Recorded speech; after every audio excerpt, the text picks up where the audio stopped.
River is older than the flow of human blood in human veins.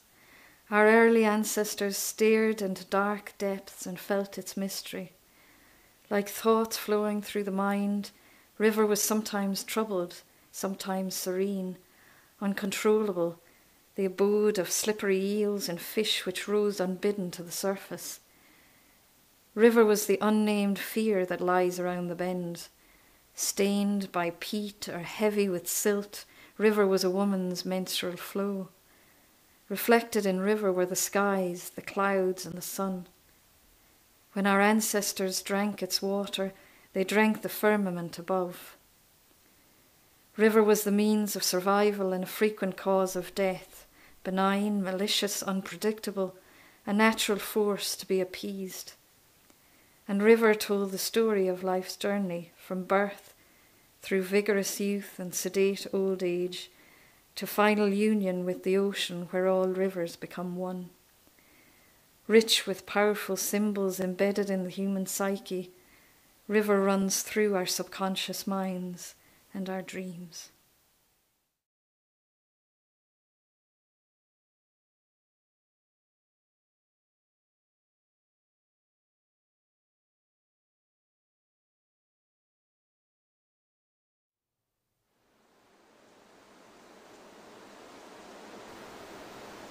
The first time they met, it was like looking in a mirror.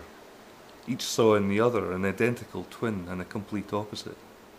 She saw in him a male version of herself, he a female. They were, at once, the same and also fundamentally different.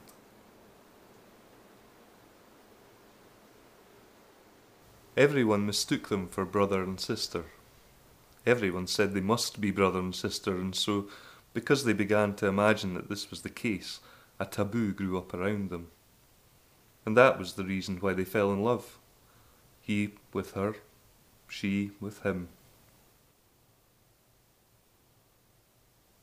People say that when brother and sister fall in love, it reveals a failure of the imagination, a mere search to find a likeness in the world, like Narcissus falling in love with his reflection in the woodland pool.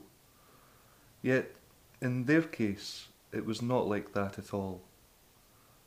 For them, love was not a question of likeness. For them, love was a search for all the subtle, almost imperceptible differences.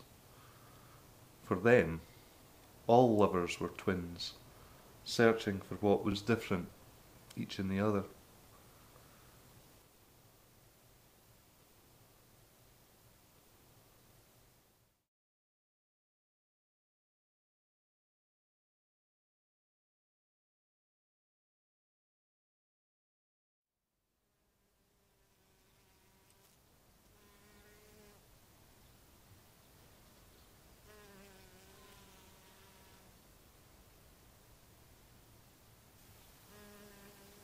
Once upon a time, a person went to the woods. This is the story of their strange quest. It happened in the dream time of the oaks, so long ago that it is still happening right now. It doesn't matter whether the person was old like you or young like you. What mattered was that they wandered and went on a quest. The quest was for the green man, the spirit of the woods, and it began in hint and suggestion, nothing more. The woodland is a place of dream and reverie, where nothing is certain. There is shape-shifting going on. There is transformation. In the wild wood, the branches and leaves throw shade over everything, and the twilight of the woods shadow any certainty. All is veiled here, a curtain of leaves, opaque in significance. In that uncertainty, everything becomes possible. Everything is glistening, rustling, shifting, and a dense wood is unclear. That is its point. And many shades of meaning are suggested. There. Was that it? A green face in the leaves. Was it? The person, let's call him the common man, went on looking. If there is presence here, you can never quite catch it. You may feel it, but it is never clearly defined. There is possibility and opportunity here, a woodland metamorphosis. And it is open to all this transformation, open equally for a child, a leaf, a king, an oak, or a commoner, grass.